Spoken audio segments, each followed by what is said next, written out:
আসসালামু আলাইকুম, আশা করি সবাই ভালো আছেন।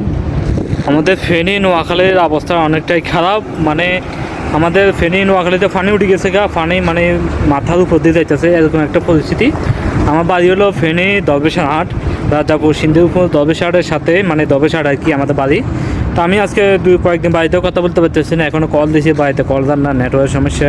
আমি গতকালকে দেখছি আমাদের বাড়ির উঠান পর্যন্ত পানি আই গেছে, কিন্তু আজকে কোনো যোগাযোগ করতে পারতেছি না। অবস্থাটা অনেক খারাপ। আমি প্রশাসনের উদ্দেশ্যে একটা কথা বলি, আপনারা একটু সহযোগিতা করেন। সেনাবাহিনী, প্রশাসন যারা আছেন, বর্তমান ক্ষমতা যারা আছেন, তাদেরকে আমি উদ্দেশ্য করে বলি, আপনারা একটু সহযোগিতা করেন। আমাদের ফেনী নোয়াখালী ফেনী অঞ্চলের মানুষের একটু সহযোগিতা করেন। অনেকটা কষ্টের মধ্যে আছে, এতটা কষ্টে বলার বাইরে। বিশ্বাস করেন, আসলে নিজের কাছেও বলে দুঃখ লাগে। আমাদের গত 100 বছরে আমার বয়স যা হয়েছে, আমি আমার বয়সে দেখি নাই কোনো সময় এভাবে ফানি উঠছে, কিন্তু অথচ আজকে এই কয়েকদিনের মধ্যে যে ফানি হইতেছে আমাদের ফেনী অঞ্চলের মধ্যে, নোয়াখালী ফেনী অঞ্চলের মধ্যে, এটা আমি এর আগে কখনো দেখি নাই। অথচ এটা একটা রেকর্ড করে গিয়েছে। এটা একটা রেকর্ড বলার বাইরে, এত একটা রেকর্ড, বিশ্বাস করেন নিজের কাছে একটু খারাপ লাগে। এরকম একটা দেখে অনেক দুঃখ কষ্ট লাগে। আপনারা একটু সহযোগিতা করেন।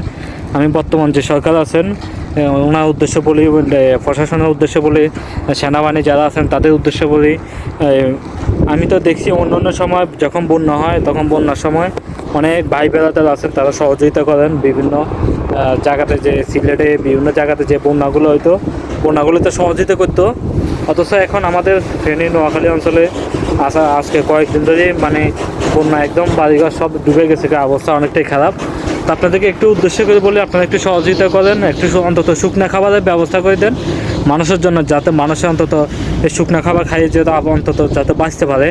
আর যেটা যে কারণে পানি এভাবে বাড়ি গেছে, প্রশাসনকে আমি বলবো, সেনাবাহিনী প্রশাসন যারা আছেন, বর্তমান ক্ষমতা যারা আছেন, তাদেরকে বলবো আমি, অন্তত আপনারা দেখেন এটা কী কারণে। এটা হয়তো সম্ভবত ইন্ডিয়ার যে পানিগুলা বাঁধ আর কি, বাঁধ হয়তো ছাড়িয়ে দিয়েছে, বা বাঁধ হয়তো চলাই গেছে, যে কোনো একটা কিছু হয়েছে। নাহলে এভাবে আমাদের ফেনী অঞ্চলে কখনো পানি ওঠার কোনো নাম নিশানাও নাই।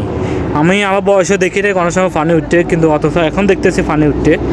এটা নিজের কাছে অনেক কষ্ট লাগে। তো আপনাদেরকে আমি উদ্দেশ্য করে একটা কথা বলি, সবাই আমার কথাগুলো শোনেন, একটু ভিডিওটা শেয়ার করেন, যাতে সবাই দেখতে পায়, যাতে প্রতিটা মানুষের যাতে ভিডিওটা দেখে, অন্তত যাতে মানুষের সহযোগিতা করে, যাতে ক্ষমতা আছে সহযোগিতা করার মতন আমাদের ফেনী নোয়াখালী মানুষেরকে বা সহযোগিতা করবেন কিছু খাবার দাবার দিয়ে, বা অন্তত আপনারা যান ওইখানে আমাদের নোয়াখালী ফেনীতে আসেন, আমাদের ফেনী আসেন, ফেনী দরবেশহাট, রাজাপুর, সিন্ধুপুর আশেপাশে যে এলাকাটা আছে ওখানে আসেন, ওইখানকাও আসেন। ওইখানেও অবস্থাটা অনেক খারাপ। আমাদের এই যে দরবেশহাটের পাশে একটা গ্রাম আছে, কুশুল্লা গ্রাম, ওখানে একটা জলা আর কি, আমরা জলা বলি, নদীর মতন আর কি, যেটা ওইটা পুরোটা একদম ডুবে গেছে।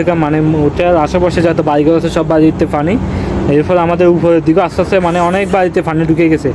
অবস্থা অনেকটাই খারাপ। তবে আপনারা দয়া করে একটু সহযোগিতা করেন, আসেন, একটু মানুষকে হেল্প করেন। আপনাদের কাছে আমি উদ্দেশ্য করে বলি, ভিডিওটা শেয়ার করবেন, যাতে প্রশাসনের জন্য যাতে এই ভিডিওগুলো দেখে, অন্তত মানুষের যাতে হেল্প করে। তো অবশ্যই সবাই আসবেন এবং কি ভিডিওটা বেশি বেশি করে শেয়ার করবেন, যাতে সবাই দেখতে পায়। তো আজকের জন্য এখানে বিদায় নিচ্ছি। ইনশাল্লাহ আমি পরবর্তীতে আমি আর একটা ভিডিও নিয়ে আসবো। তো অবশ্যই আমি বাড়িতে কথাবার্তা বলে আমি অবশ্যই দেখি, বাড়িতে কথাবার্তা বলে আমি অবশ্যই একটা ভিডিও নিয়ে আসবো, আমার বাড়ির কী অবস্থা জানাবো আপনাদেরকে। তো সবাই আমার সাথে থাকেন এবং কি অবশ্যই ভিডিওটা শেয়ার করবেন। তো সবাই ভালো থাকবেন, সুস্থ থাকবেন। আল্লাহ হাফেজ।